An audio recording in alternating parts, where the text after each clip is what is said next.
Very good set from them, though. Obviously, early on, we had great plays from CaptainTwig and maniaKK, but it's time to get into picks and bans again. Rival with the first pick option this time around. They had it last time, too.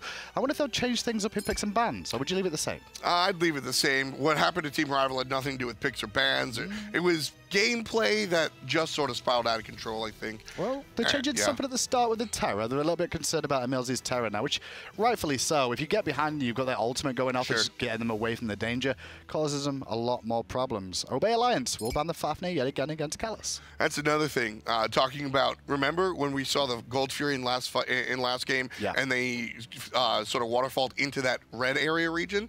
EmilZy ultimate plus the Talaria boots of CaptainTwig. There's no way you're outrunning that Najah. Going to be a rough issue to try and stop Najah chasing you down like that. I wonder if they'll ban Najah, but I don't really think Najah's ban worthy, let's be honest. No, what CaptainTwig did in that game was completely God independent, which was why it was so nice. I highlighted the body block in the first kill, and then the secondary kill was just a stun. And a lot of characters can pull that off. It was just proper positioning and proper timing of the attacks that allowed CaptainTwig to catapult his team. Once again, Obey will focus out Callus with the Ares and Fafnir bans. Rival drafted Osiris last time, and it was the Osiris that got in trouble, but I don't think it was for the laning phase portion, that's for sure. It was the jungle start more than anything else. And again, I don't think Team Rival's solo laner Deathwalker got in trouble because of the Osiris pick. I think he got in trouble because of his positioning. Even still, Rival changed it up. And Raven can flex their solo lane or jungle now. We've seen a couple of different variations. I actually feel from what I've seen from Raven this split, I thought Raven in the solo lane works out better than the jungle version. It depends. They're very different mentalities. Raven in the jungle is almost kind of playing baby Thanatos, where he's looking to just murder you at level 1 with that Sunder combination. Root, hands, hope they die. And then later on, he turns into a, and then later on, he turns into a tank. You've been out, hands. You've been out partying last night, hanging out with Toli. Yeah, more than likely. Ho-Yi for Obey will be their first pick after Cernunnos being banned out. Seeing Ataraxia go with that. I thought you went Toli, but you went Ho-Yi. No, that's save for the weekend. We got to holler that at the weekend. We're going to have to. Athena's going to help out, though. So, Athena with a little bit more global mobility. We've not seen too much of her. She keeps flexing in and out more than anything else. Athena, for me, Athena's just a solid stay point of support play. You'll have these characters that pressure is more important, damage is more important, safety is more important. But Athena does kind of everything, and she'll always be a choice for players to fall back on. Really surprised by the get pickup against, instead of maybe a Ganesh here. Rival looked to ban that one away earlier on. And I think Ganesh into Athena is actually really solid because she dashes in and then she sits there because she can't do anything because silence. That's what I was going to bring up. The Geb with the shield off of the taunt. I like the interaction there. But the Morgan. Oh, well, I like that just to try and take it away from Obey, too, take that into account. Because it kind of takes that option off the table from an Obey alliance where maybe Rival want to draft Circuit. Just maybe, because the one thing you don't need of PrettyPriMe is Circuit from what I've experienced of seeing his Morgan. Yeah, it was pretty scary. We know that Obey won't because of the Najah. Again, like the win last game wasn't because of the selection of Najah, but it's one of CaptainTwig's go-to characters. No reason not to. It's the early game from Najah that's just so strong with those ring bounce, especially because of an addition. An old ring bounce now, it's a little bit more damage, which means a bluestone, if you've got it, is ticking away a little bit more too. For me, it's not even about the damage, it's the slow into the stun at level 2. When you have both a slow and a stun at level 2, nobody's escaping. It makes those early game kills a lot easier. I know I said that last game the early game kills was more about positioning and timing, but Najah does have the capability to do that to virtually anybody. Well, Rama is banned away by Obey Alliance, and Rival have Osiris banned out, so they're a little bit more dominant in the solo lane potentially here, Rival. Athena can flex that solo lane though, which we've not mentioned just yet. Very, very true. I would say it's more of a Deathwalker than a maniaK play, but I feel like I have seen maniaK done it before. At the end of the day, I do think Athena will wind up in the hands of the support. Gets a little bit more interesting, though, with that Sobek ban, because that kind of tells me Obey think that we could see Sobek solo and we'll see... No, oh, maybe solo Geb, you're right. I didn't think about that one. Which, it's funny that even though it's Deathwalker, it's been done once. It's funny that we say that with a straight face. It's been done once. I think we saw it in the console league. I know we've seen it a second time, but the solo Geb is a Deathwalker special. It works. Basically, here's the problem with it, though. It's early game. It's mid game, really. You sunder. You hit him with the carpet flip. You hit him with the ultimate for % damage. They die. I've never heard of it called that. So basically, Geb one trick ponies you, and then late game, he doesn't have that ability. So if Team Rival are going to go Geb solo, they got to look for the mid game. Well, Vulcan locked in. PrettyPrime's one of PrettyPrime's go-tos. Cupid potentially again from Vote this time round. We didn't get to see much action from it last game, so I can't really talk about the play style of it because it was over in 10 minutes. Yeah, I mean, Cupid, I think he's just a strong character, has really big team fight implication. Chiron is an interesting choice here. I'm not so sure if it will be Chiron. Surprising, because a lot of people have just been talking about Chiron in the scene just lately, about we don't really see him too much, and now he's being locked in for Rival. Interesting. Chiron's an interesting choice. We're going to see the Bellona, which means likely the Raven jungle. Is it with the Chiron and the Morrigan combo of double snipes potentially here? It's very possible. I wouldn't normally see that, but like those long-range snipes can be quite useful for both of them to be able to utilize in the team fights. Yeah, it's really funny how Solo Gab have tossed us for a turn. I really wouldn't be surprised to see Kalas play support Raven, but I think it's going to be a much more traditional approach. Gab support, Raven jungle, Bellona solo. And Sun Wukong more than likely for the solo here for maniaKK. After he realizes Bellona, he's more than expecting to have to go against this. So picks up Sun Wukong, who, for me, I think he's the most stable in that solo lane for being able to deal with any matchup and just survive. And that's kind of his job. Exactly. That's why we see Sun Wukong picked up more and more, especially with the change to Death Toll. But I really want to give a round of applause to Team Rival right here. This was a fantastic draft by them, using that ambiguity of Deathwalker's eclectic god pool to see Gab up there and say, is he going solo? Yeah. And maniaKK could not pick until the last phase, which that saving the last pick for your solo laner isn't exactly rocket science, but I just really liked how Team Rival used their team's tendencies to throw everybody for a loop. Now, I do like what Obey's doing here, because they did this game 1-2 where they sent in a couple more people mid to cause some problems. As the ring toss comes out, it only really focuses on the minions, so it's wave clear.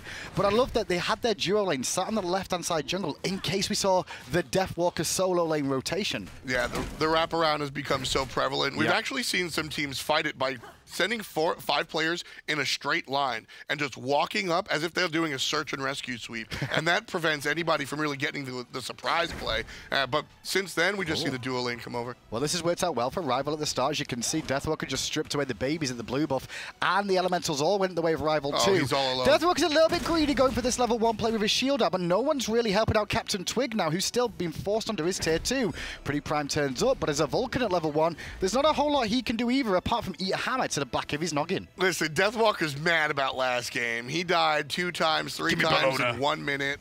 Definitely. Give me Bellona. Yep. That's what it was. And you can see that he's trying to have his wicked way right now with maniaKK in that solo lane. So the pressure so far has worked out well for Rival. They didn't steal any buffs though, as I says, babies, 1 hit from death, but big old Bracy to the rescue, and in comes Kalas. Very important play. Kalas is going to get the knockout and the rollout. 1 kill for Team Rival. Worked out so well. Kalas timed that to perfection too, because I'm pretty sure that rollout was due to end any moment. But connects it, and it's one of those risky plays you do as a Gab, because sometimes you can put them to a rescue situation by knocking them away, but just enough damage to execute and pick up the kill. And giving a Gab 400 gold in the early game isn't the worst thing in the world. No, not at all. You know, you're just catapulting your support into his auras a little bit quicker. So I do want to talk to you a little bit about the duo lane right now. Ataraxia is starting off with Bumba's Mask. He did it last game on the Cernunnos too. Is this because he's expected to be more alone in this lane? Yeah, I mean, EmilZy is just not going to show up whatsoever. It's going to be Ataraxia versus the world, and we've seen more and more this duo lane turn into the solo lane. We have. Just Hunter v Hunter. We've seen the mid laners and the solo laners pick up the Bumba's Mask. Same idea. When he dips into the jungle to pick up his purple buff by himself, he's going to get that sustain. And the sustain on the mana too is going to be quite helpful to keep him laning for as long as possible. Up against Vote, who has some natural sustain in his kit too. We don't see Chiron too much, but his abilities do give him some healing, or at least a teammate some healing. Yeah, he's got the sustain. He also has the cleanse. So when you look at Team Rival, they have 2 separate cleanses for EmilZy's taunt. So PrettyPrime and CaptainTwig might not have such an easy time aiming their ultimates as they had planned. Never really think about the cleanse because it doesn't come into use too often, but up against an Athena, maybe that's one of the reasons we see this Chiron drafted. That's why I think it was drafted. Twig is in trouble in the jungle. He was looking to just farm his own blue buff, but Rival like, you know what? We are Raven and Bellona against a Najah. You'll have as much fun as you want. We're still going to kill you. Listen, this is the stark difference between game number 1 and game number 2. Team Rival is absolutely a contender. It was a fluke. Obey played it flawlessly. You can't play flawlessly every time, and the opponent isn't going to play into your hand every time. Team Rival, completely different game from game number 1, and CaptainTwig just got reminded of it, down 2 kills already at 3 minutes. And that's exactly the same sort of situation we saw from the jungler for Rival last game, iceicebaby. Not because he fell down a couple of times in kills, because his solo laner did, and he had his jungle stripped. And I think Rival's game plan will be very similar to what Obey had last time round. Keeping on the boot options coming through, we see jungle iceicebaby going for reinforced Greaves this game. So he's just looking to be tanky more than damage dealing. Yeah, I mean, that's Robin, right? The damage is going to come, not even, like I said, we usually see the Sunder, and you're looking to be sort of like that early game Thanatos. Completely different style here for Team Rival. Their Robin here is going to be less much like a Thanatos and more like those jungle Athenas of yesteryear, where he'll be able to get some kills by way of support early on, but really, he's just there to be another frontliner. Oracle's being looked at by Obey now, but a rotation coming from Rival as a blink hit from Callus is good. Hits 2 and a good knock-up on Twig, brings him down for the 3rd time. Where's your Bracer of Undoing, Twig? You tell you what, sometimes you need beads, I swear. I mean, Brace is good, but it's not that good. When opportunity knocks, run right through the door. Callus didn't, that was not planned whatsoever. Callus sees 2 targets, blink, Kata, see you later. I was just going to mention the fact that he started blink on Geb. It's something we'd never used to see until the 2nd relic, but as time's gone on, it's changed. Love the change there. PrettyPriMe needs a change here. Help from EmilZy might not be enough. Not going to be enough for a kill just yet. iceice still come in, avoids a lot of the damage as Wlfy comes in now. The Morrigan gets a kill onto Prime, and now they're looking to escape because Deathwalker, sorry, maniaK's on his way. Love the change from Wlfy, making sure to go for the front line. Trouble for the jungler. iceicebaby going to fall here, but maniaKK can't find it thanks to the shield from But Callus. the shield is now down, and maniaKK dives in with Twig, sash in, and the Jingu bang gets a kill for Obey. Deathwalker, though, still in the fight on the backside, trying to get away, but I don't think he's got much time to live. Can he at least trade it out? No is the answer. maniaKK gets another kill, 2 the way of Obey. That's the play you have to make. Surrounded, no chance out. Listen, that bludgeon almost got the kill. I don't count almosts, but I'll tip my hat. Well, that's a nice little interesting fight, because that was Rival committing under the tier 1 tower. If you think about it, they dived between tier 1 tier 2. That's the nice thing about this Team Rival composition, especially with the Morgan. Deathwalker, iceicebaby, Callus, and Wlfy can all tower dive at 4 minutes. It's insane. This feels like it's just all about the pressure that these teams keep. As soon as they've got a slight lead now, they're all committing. They're like, listen, we have the lead. We need to keep this lead. And the way we do that is continue to punish them every time we see them. And Paul Twig's had that happen to him 3 times now. Well, that's what Obey did in game number 1, and Team Rival said, listen, we can play that game too. And it's a very oppressive way of playing. Obey Alliance were the authoritarian force in game number 1, and Team Rival here kind of doing the same thing, just taking a page out of Obey's book. And if you look at the history of Team Rival, they're creative, they have their own identity, but they can absolutely play your game. I really like that. Talk about creativity, their item choices most of the time can be quite suspect, but as time's gone on, we've seen more and more pros kind of follow suit in some of their item or even god selections. Not necessarily we're going to see Geb solo every game, but Bellona came back on the scene because Deathwalker was the one that was like, hey, I'm going to pick this, and it's still good. And not only just the choice, but the itemization, like you mentioned, the bridge item into the Mystical Mail, totally something from Deathwalker. Callus and a good Cataclysm too. iceicebaby and Wlfy combined to take PrettyPrime's life again. And EmilZy just can watch. There's nothing he can do. Even with a taunt, he couldn't rescue him. Wlfy right there showing both sides of the Morrigan. The last sequence we watched, he turns into the, he uses his quick thinking to turn into the jungler to look for the tower dive. This time around, he knows he has 2 support players, so he just sticks to the Morrigan. Players are like a good old mage. Eagles rally, not good enough for maniaKK, who just slips by. Twig doesn't want to continue the chase knowing that's down, but oh my, that was close, maniaKK. Oh, that was 1 hit. One hit. 1 hit, but that's all you need sometimes. That's all you need. As long as you got a little bit of health left, that's the main thing. It's really important. I mean, just barely avoiding that 1 hit, getting high in the cloud, making sure to avoid all the damage and get that extra life. That's one of the reasons Sun Wukong is so annoying. That was a successful gank, sometimes and maniaKK just resets. My best times playing Smite sometimes are the ones where I've just taken that 1 hit and survived. It's been the main thing. 6-2, 7.5 minutes in this game, though. Goldfury still hasn't fallen down just yet, but it's a good 2K lead for Rival. It's not as big as what Obey had at this stage, though, and that's why I think we won't see the surrender at 10-minute mark this time round. Oh, absolutely not. I mean, that like I said, that play out of Obey, despite the fact both team being good, etc., right? That is a fluke. That's one of those games where you say matchmaking please and you tweet about it and complain about hi-rez's matchmaking system. But then game 2, you still re-queue and you get back to it, and it's not so bad. Well, it's just the perfect storm, the perfect constellation all lines up where everything winds up just Obey make the play, and everything that Team Rival needed to do or not do is exactly how it fell into place. Well, you mentioned constellations there. We've got Chiron in the dual lane right now, so I'm going to segue towards that. He's going Transcendence. Vote's going Transcendence here, where you've seen a lot of the Hunters, just like Ataraxia is now, going for the Shifters instead, which gives you that power you're after. I like the Transcendence as well. Keeps his mana up, which is very important because Chiron really wants to spam those. Also will bring him the power. Curious to see if we'll see both is the question. That's a good question. That's a really good point. I never thought a ton of power, man. Trans and Shifters together could be interesting. It's the longest build in the world, but it's a ton of power. And that's one of the things, like, if you just go for raw power and maybe with the penetration too, that could work out. We'll see where Vote goes, because he's still a little bit of gold away from getting this Transcendence stacking, first of all, before he can even look towards Shifters. Yeah, it's one of those ideas when you look at Chiron, he can afford to go extra power in lieu of attack speed, because he doesn't have any. It's not really what he's about. He's looking to hit you with the abilities. Yeah. He's very similar to, in a weird way, Neath, right? Neath's very ability-based, which is focused on.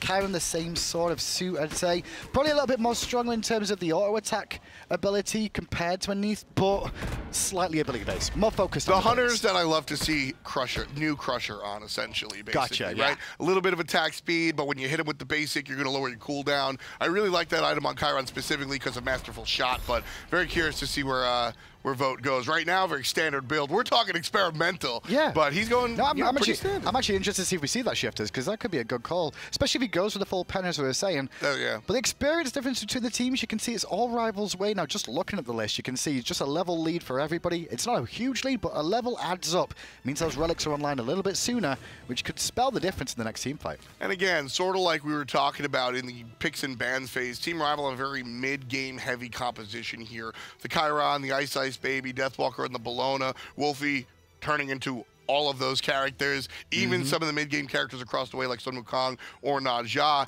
Those options, Team Rival are going to really hit their stride in a couple of minutes. And Callis, you can actually see the difference in how the support's playstyle changes based off the state of the game.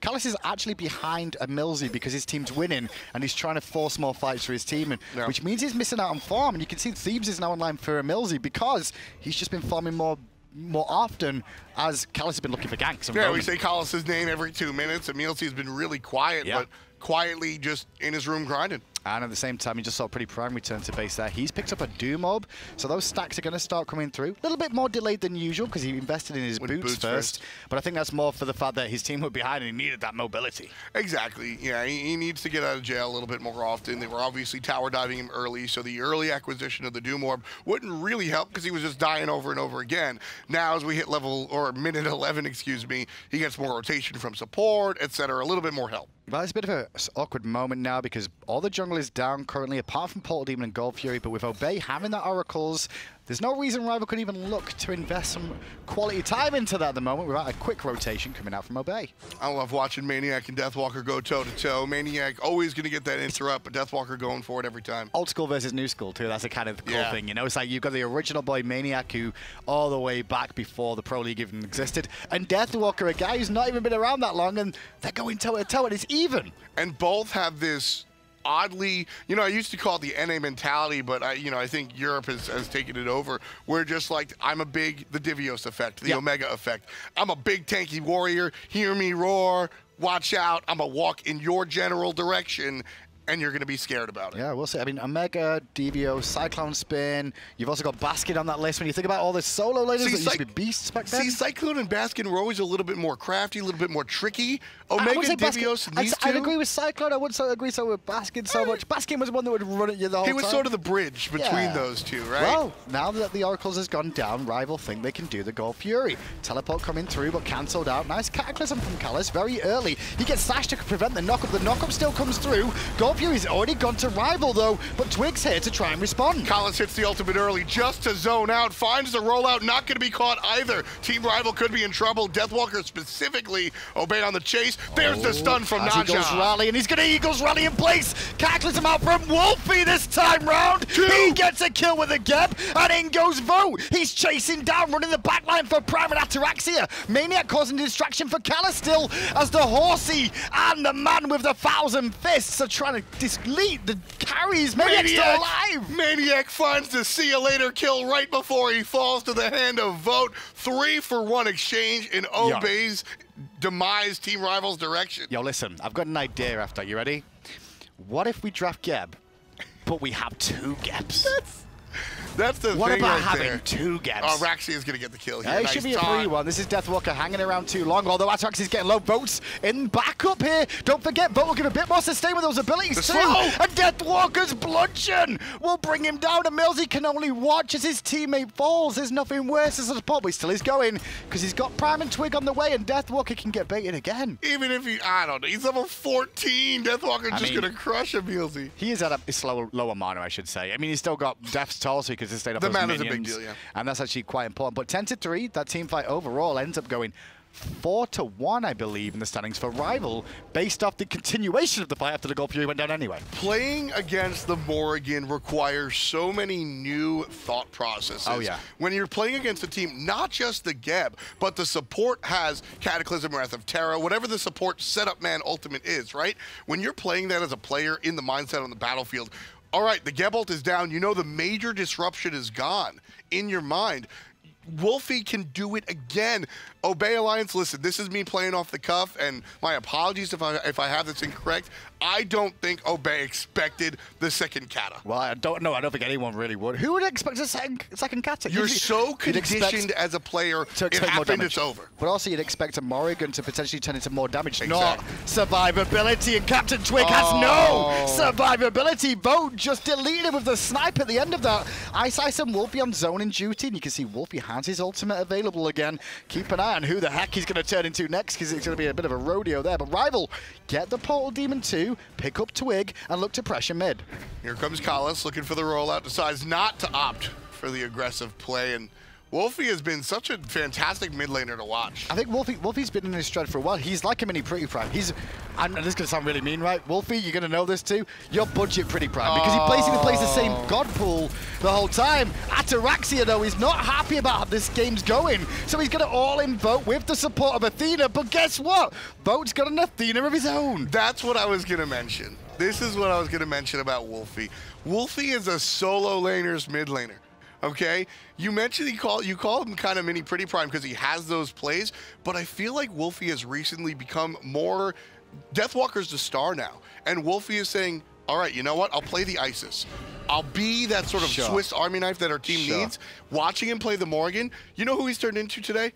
Ravin, Geb, and Athena. I mean, me calling him budget Prime, I don't think that's offensive at all, because Prime's an amazing player. I feel you. Called a version of Prime, that's great. The god pools are similar, and I think the one thing I want to mention about Morrigan specifically is this god's been out since January. And as time goes on, I knew this god would take a long time for people to really learn, get control of, but eventually... And we're still not there. And we're in June. We're in June, and this god came out in January, right? And it's June now. We see Zeros and Prime have pretty much got it on lockdown. Wlfy's joining the fray. Everyone's starting to catch up with this, and I don't think it'll be like August until we see the best game of Morrigan we've ever seen, but we're getting there. It's just one of these fun things in games that break the rules. It breaks the rules of the game. There's only supposed to be one Geb ultimate, and then all of a sudden there are 2, right? And that, like I said, you're so conditioned as a player to expect a certain amount of stuff. When you get hit with 2 Circuit ultimates or 2 damage ultimates, there's 1,000 carries on a battlefield at once. But when there's that one disrupting force, and it becomes 2, that breaks all the condition you've learned over the years. Fair No Evil is the craziest thing to see in a fight. When you get hit by one Fair No Evil and then another one, you're like, wait a second, he's hacking. And you're like, oh wait, there was a Morrigan. Damn it. Red buff being taken here by Rival. Going to be given over to Vote on the ability-based Hunter. Who went, for you guys at home, Transcendence into Chins, no shifters, although maybe... What, you're pulling the face about it. You don't like it? I don't like that play at all. Why not? They are 2 different schools of thought. 2 completely different schools of thought. Transcendence does not help EmilZy. EmilZy helps Transcendence very little. Transcendence is built with extra power, with abilities in mind, and the EmilZy does more damage based off of more basic attacks you're dishing out. These 2 items do not agree with each other. But it does it 50-50 his playstyle then? So he's not just ability-based Hunter now, he's also an auto-attack Hunter. He's making the trade there, maybe? I would have rather seen a raw attack speed item. Give me the Executioner or something to lead into the Chins. What I think was... I don't know, man. It's not a build that agrees with itself. Gotcha. He's kind of splitting the difference of what your build should be. Callus setting things up on this left-hand side for Rival. Now you can see EmilZy and Ataraxia having to be very respectful as Tier 1 tower on the right did fall down. We saw Rival take that one. And now Deathwalker's making this rotation. It looks like Rival want to play the tower game here. Yeah, Wlfy's here tossing out some mage abilities, and the tower is going to stand because 4 players from Obey going to play defense over here. Big teleport coming out from maniaKK there very early. The Gold Fury is available, though, so it's not the worst decision in the world, especially with his tower being down, and he's just evened up that wave on the right-hand side. It will force Deathwalker to maybe make a decision here, but he hasn't got teleport either, so we could see the dance of the solo lanes a little while on this left-hand side of the map. Yeah, Deathwalker came right up to the Gold Fury, testing for wards. Right now, iceicebaby doesn't need wards to see CaptainTwig. But Wlfy's in trouble because maniaKK's on him. He's forced to turn into Athena, taunts it onto Twig. Twig taking a lot of damage, and Twig will return with the ultimate. Time in the sky as Baby goes to the back, but here comes Prime. Not gonna hit anybody. iceicebaby finds the flip kick, but a little bit too early. Nice knockup from Prime, and while maniaKK will greet iceicebaby on the back end, doesn't have enough damage to put him in the ground. And everybody's gonna be able to limp away. Nobody has died in this fight. iceicebaby, a couple of hits. Wlfy's a couple of hits, but EmilZy's taunt only hits Callus.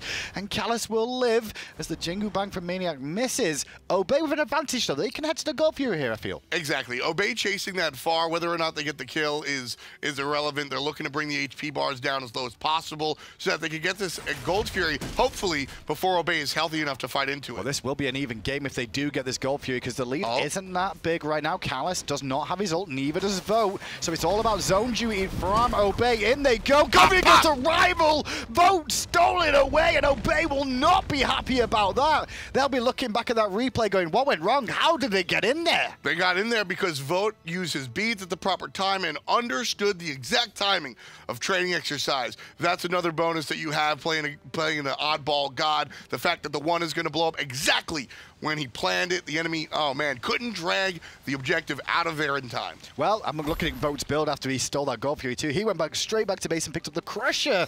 Looking a little bit more happy about that one after. Yes, the Crusher. Now this build, you were talking. Making sense now. You were talking about the Chinsai splitting the difference. Chinsai by itself is, especially on a character that lacks a steroid, is not an efficient delivery system. You add a little bit of attack speed, 15% on the Crusher. Now the Crusher is the bridge item, enabling both to work. I see it. I'm starting to like it. Paul Demon getting low. In comes maniaKK looking for the steal, but the Ox is too late. And now the Ox could be in trouble. He has to ult early on. Worried about the knockup coming out from Callus there.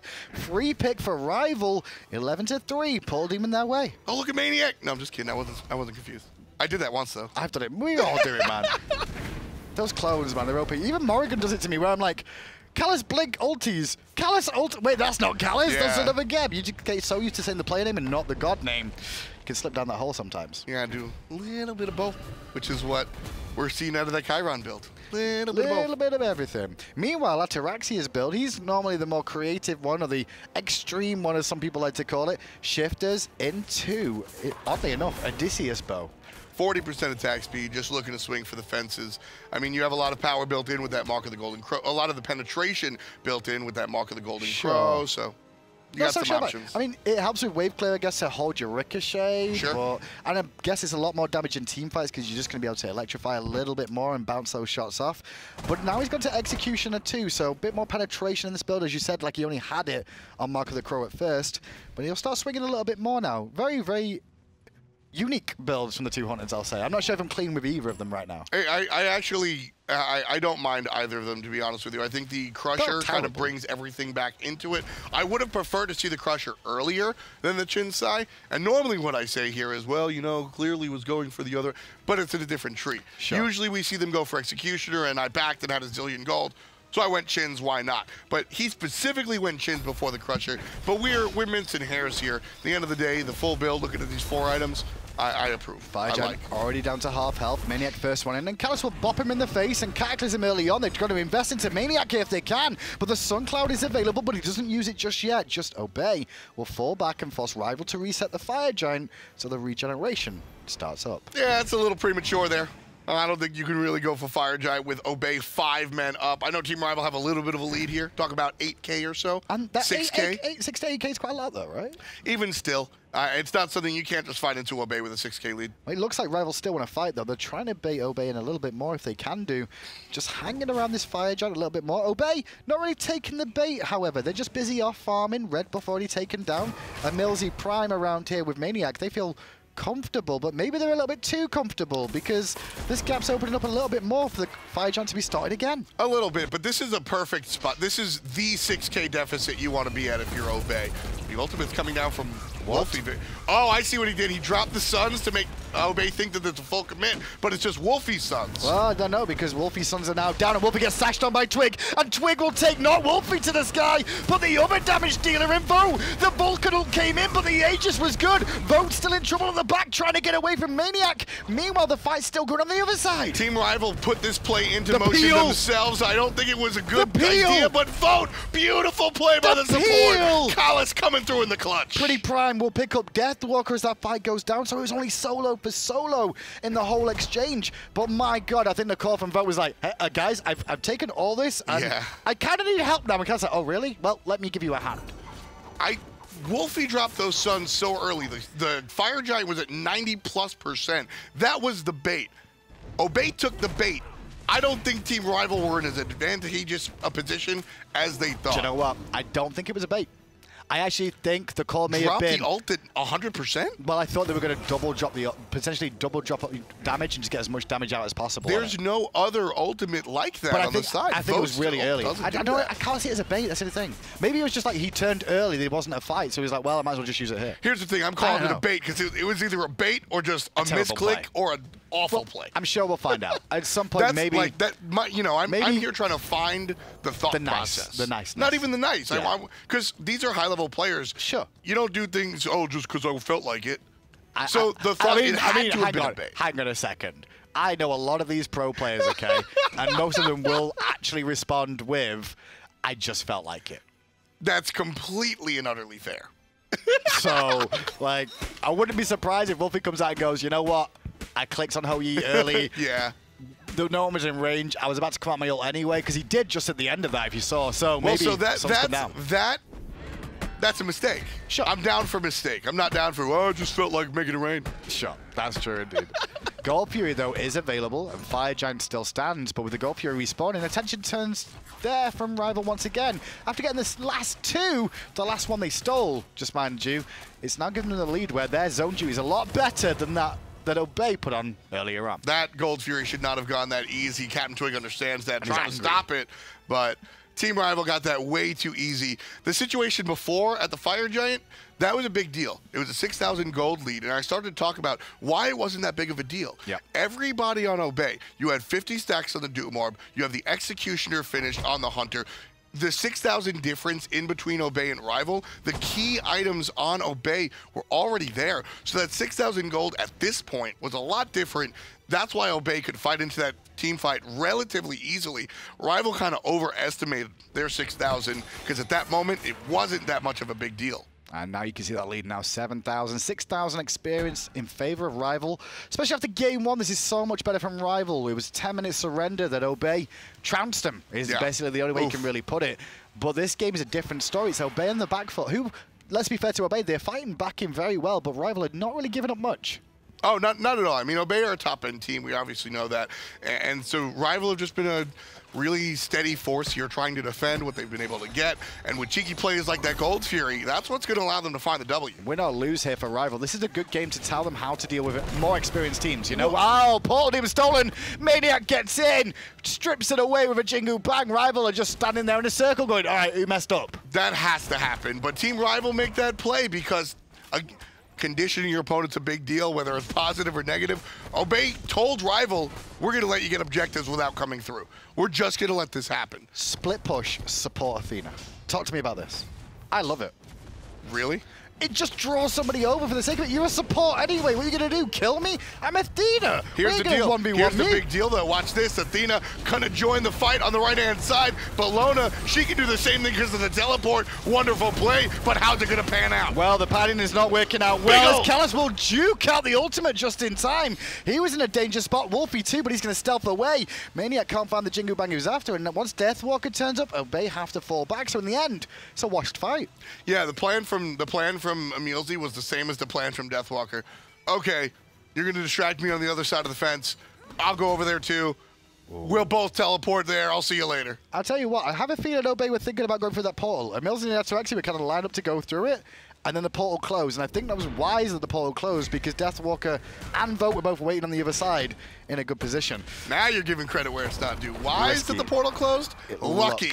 I said it was lucky. I said it was lucky. I said, I'll tell you what, lucky that portal closed, okay. I think. I thought you said it was wise. No, I don't think it was good decision, Portal Demon closing, to stay on Obey's side after having the portal do it. Great job, buddy.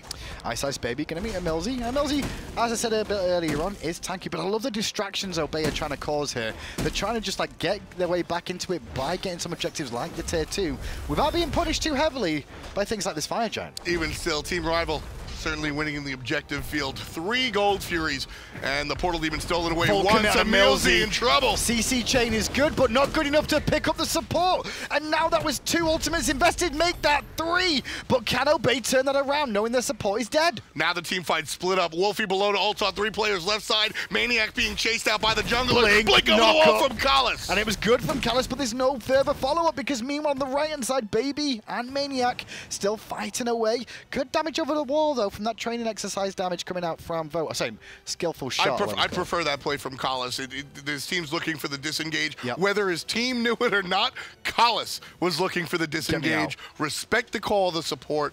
That was I like that call. That's a nice one. Solid game from the dual lane of Rival here. 3-0 and 3 and 1-0 and 9 respectively for the support and Hunter from Rival, who, let's be fair, they're 2 names that generally get overlooked a lot on this squad. Yeah, that's very true. There's a lot of different star power on the side of Rival, which was kind of a base scenario, right? Yeah. There's a lot of star power here. Yep. But Ataraxia, our guy, our Hunter, look at his build. So the Shifter Shield is just mid-game power. But this is what I mean when I'm talking about you need items to support your Chinsai. 40% attack speed on the Odysseus bow, additional attack speed on the Executioner. So now when your Chinsai is chipping away at the opponent's HP per shot, you're shooting more shots. And never at any point to go into crit against a Geb, and not just 1 Geb, but potentially 2 at moments, which we've seen out of Wlfy. Meanwhile, though, Fire Giant Obey get a chance to actually get some ward pressure here as Rival floated towards the mid lane to pressure there instead. Gets answered back immediately, but the main news is maniaKK got some deep wards down near the fire. Team Rival across the way, grouping up as 5 in the mid lane. Can they commit under the tower here with the blink engage from Callus again, do you reckon? Is that a possibility? Can they? Absolutely. I mean, they can. Is it worthwhile? That's a better question. That is a better question. You don't know. It's very curious, and that's exactly what Team Rival is showing to break break down right now. Try to keep him in combat, so is maniaKK keeping Callus at bay. Meanwhile, that forces Deathwalker to commit for a second, buying a window for Callus, but once again, maniaKK's going to get hit by the Tiger onto Callus to keep him in combat. And this was the wonderful play. You and I were sitting here kind of waffling over if CaptainTwig was going to miss the ult and call the team fight. But it wasn't a Deathwalker, which I don't know if is the correct target overall, but it looked like that's the target Obey were happy to take at the moment. Otherwise, we wouldn't have seen Twig commit. In the end, Rival disengage. So you and I sat here waffling over, is this a good idea to really jump on the tower? Yeah. Every second, and Team Rival were doing the same, every second that they spend thinking about it, Obey's throwing a ring, tossing a meatball, and because Team Rival sat there for too long, they just have to retreat because Obey poked them out. Do you reckon Ataraxia actually went Odibo to deal with some of these blink engages? Because once you're in combat, you can't blink. It's a very, very, like, it's really out there to do that all for 1 item, but it could have been one of the extra reasons why he picked this up. If it wasn't Nate, if it wasn't Ataraxia, I'd say no. Yes. Right. But the Odysseus bow is just one of his items these days. He loves the attack speed from it, and for good reason. Especially on Ho-Yi, a character that has relatively low attack speed. Very true, indeed. Well, Athena's going to go back to the left-hand side in the dual lane and look to split push. This time round, though, he will be met by potentially 2 as iceicebaby's going to come round. He shouldn't die here unless he makes a couple of mistakes. The dash is now down. He could always ult away if he really feels threatened. And Obey recognizing iceicebaby's on this side of the map with no teleport. EmilZy's trying to buy time to set Obey up at the portal demon. That's the biggest difference. Obey get the portal demon here. Obey could not find it. EmilZy, or Obey could find it because of the EmilZy Eagles play. rally on 3 from Deathwalker. Wlfy stuns him in place 2. The Suns cause a lot of problems from Obey, but my God, are they tanky. Team Rival did that right the first time. They sent EW over with the teleport. This time they send iceice, who does not have it. They lose the objective, but the team fights a different story. Cataclysm twice come out from Callus there. The snipes from Vote are good and causing issues for EmilZy and Prime. Meanwhile, in the sky, you saw Twig trying to cause a bit of disruption onto Wlfy. Wlfy's still alive. The ring toss isn't good enough. And in the end, Wlfy says, you know what? I am Bellona too. And I think that ultimate from the Hoyi Sons was exactly the same one as that Bellona roll. I'm just saying, because he could have saved that. You're running out of it. So he could have saved that for going to the fire giant for the team. So the Suns, oops, I made a mistake. We might not be out of this fight yet. Iceicebaby and the portal demon going Obey's way means that Iceice is in trouble, but it was Prime who may be in trouble himself. Scratch that, it's maniaKK who was trying to wrap around the back and support his mid laner. The monkey madness is over now. Deathwalker gets maniaKK's life. Oops, I made a mistake. That's exactly what maniaKK's saying. Walking through the portal now. He's the tankiest character. If anybody's going to walk through the portal, it has to be him. But Obey Alliance, tough stuff here. Fire Giant down to 10%. EmilZy's the only one available. Looking for the throw. Can't find it. Fire Giant goes the way of Obey. Obey stole the Fire Giant away. How did Prime manage to get the kill on the Fire Giant? Rival, though, will make sure EmilZy's in trouble. He has no ultimate available to escape this one. Obey get the Fire Giant off just the Prime. Was it the reach? No, it's Prime. PrettyPriMe got the Fire Giant. I thought he got it off the throw. I called it off of the throw. Listen, the dream is that it's always the support that gets it. God, I missed those support steal days. So, Fire Giant being down and only Prime having it kind of slows down Rival for a minute. They still have a substantial lead in this game, though, and overall control of this game, but it bought Obey a couple more minutes, I feel. That's the ideal stop. Team Rival had control. Obey brings the game to a standstill with the steal of the Fire Giant. Fantastic play by EmilZy's dragging everybody's attention onto him. PrettyPriMe, as you said, tosses it over the wall, gets the steal just like that. I mean, that was just strong team play, understanding the objective, a little bit of luck, and a lot of bit of planning. And it's worked out well so far then for Obey to stay in this game, because Rival have pretty much ran this game for the most part. They made the correct decisions. They tried to exploit their lead early on and gathered that lead over time. Plus adding one Gold Fury steal, I'd say there's been a couple of mistakes at objectives today. I will say that both these EU teams will not be happy about. I mean, that one is just strong stuff from Obey. You're going to zone out the Athena while she steals it with her reach. Yep. You didn't see the Vulcan. I guess that's the mistake there, but... Keep eyes on. That's kind of your job. Keep eyes on your prizes, especially the ones that could steal it. And Athena's a little bit less likely to steal it than a Vulcan. Tier 1 on the left-hand side goes the way of Rival, and the Tier 2 now to be looked at. All Tier 2 still standing for Obey. And after the last couple of fights, I can see why they're happy to try and defend her. Well, exactly. Obey, I mean, they have a Fire Giant. They're totally ready to stand still at a Tier 2 tower. They're down a little bit of gold, 8,000. As the game gets later and later, that gold matters less and less. On Deathwalker as maniaKK goes to the backline to compete against 3, but maniaKK gets a lot more damage than he expected to. He's forced to his cloud early. Now look at Callus, he just walked up and Cataclysm's 3, gets 2 sets of beads, as meanwhile maniaKK was still trying to regen. Twig goes in again, as does iceicebaby at the same time. The Vulcan ult is timed, not to perfection this time. That was overcooked, and the fight still rages on. Too soon, Executus, and Team Rival punishes for it. Vote kicks out CaptainTwig. Down come the Suns, and that's going to keep Team Rival off of the tower, off of the players, not off of the tower. Tier 2 falls down, so Rival get what they came for. They wanted the objectives, and they get just that. Only one kill in the fight, which was Twig. I think maniaKK needs to probably revisit his options now, because I think that was the turning point. It was like, okay, I'm at that point now where they are making me squishy. Sure. I mean, that's a successful play if PrettyPriMe lines that up. True. That gets lined up 9 times out of 10, right? Yeah. Even the best players miss free throws, which is essentially what that setup is. It's a free kill. Obey dropped that, unfortunately. Really? You think he should, I guess at the highest level of play, it should be a free throw? Yes. I think it was a 3-pointer more than alpha than that. It's a bit tricky. Naja ult into a Vulcan ult. Time above to perfection can be a bit tricky in a team fight. A lot of abilities going off and hearing the element noise, because you go off sound. A lot of these players will go off the sound. PrettyPriMe's quintessential character is Vulcan. CaptainTwig's you know how many hours of how many times have they done that combo? You're right. I bet you when bring him to land, blindfold, not the nod shot, blindfold the Vulcan, he still hits the shot. If he's got sound. Yeah. Okay. And that's what I'm saying, like, in that team fight, there was a lot of sound in that team fight, which means he may have been thrown off by a... Sure. That's why I said it's a three-pointer, not for a free throw. Look at me talking basketball like I know what I'm doing. Let's settle on a layup. Going for... I don't even know what one of those is. Oh, I did. LeBron did one to himself. Left hand... No. Portal Demon... He did. I saw it. Portal Demon going to go the way of Rival here, so once again, they're going to control the Fire Giant option.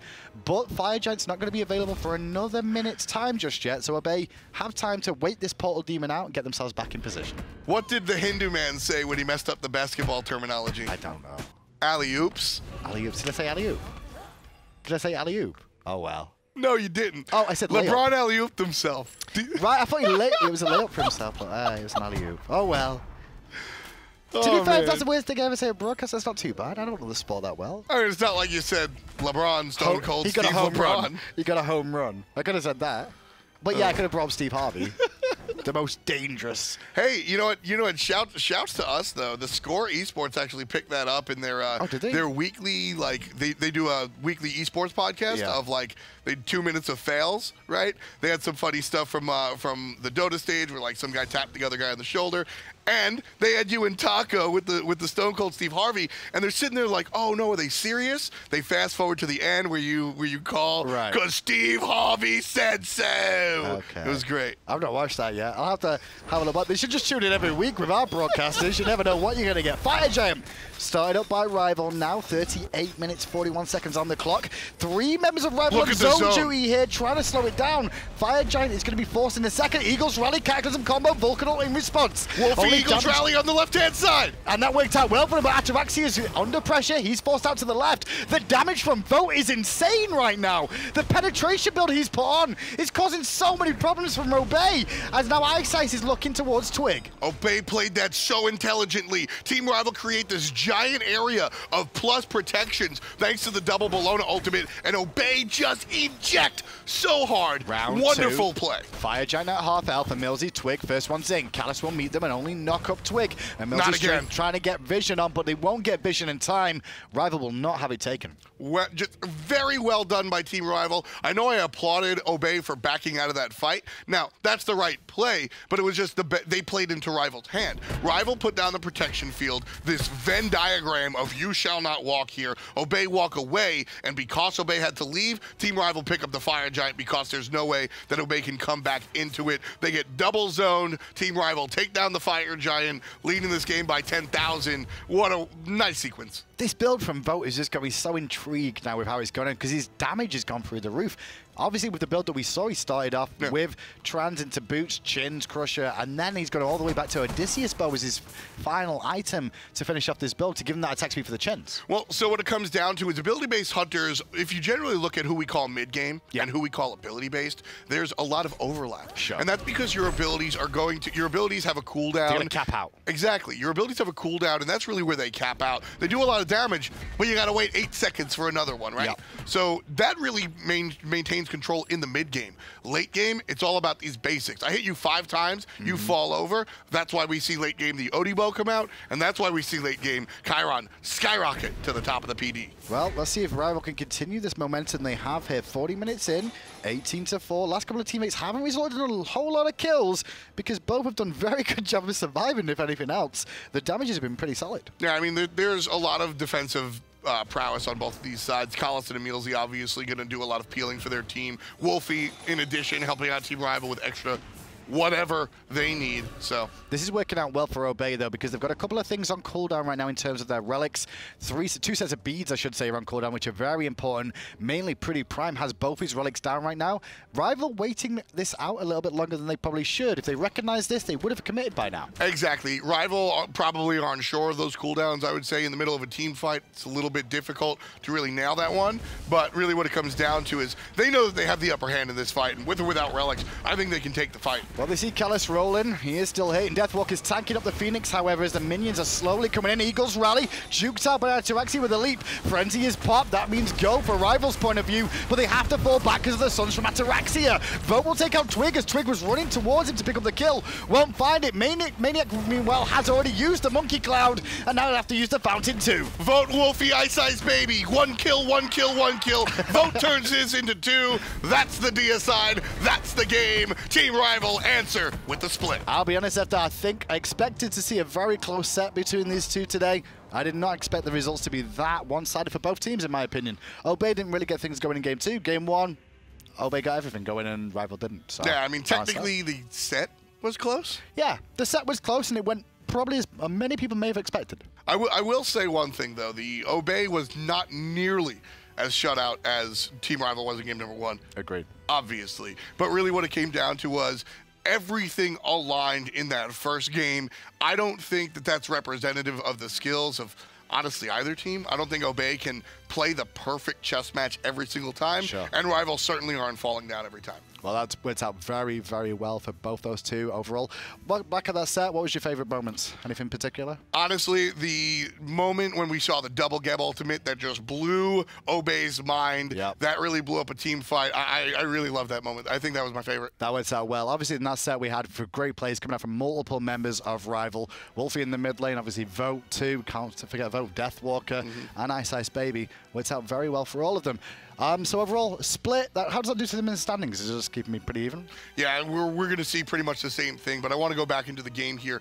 It's the team synergy that really does Team Rival well for me here, is that there was no star of that game. Deathwalker is sort of the star player of this team, but in-game, he assimilates with the rest of the unit. He plays his role, and you mentioned 4 players right there, right? I mean, Vote's the hunter. He's the one that's going to come up with the kills at the end of the game. Yeah. But it was just a fantastic team win. Another Chiron, too. I mean, it's very, very tricky to actually expect to see a Chiron perform this well. We've not seen him for a while. He's been out of the meta. All of a sudden, Vote just brings him out. It was Ataraxia, the last person to attempt to make Chiron back in the meta again.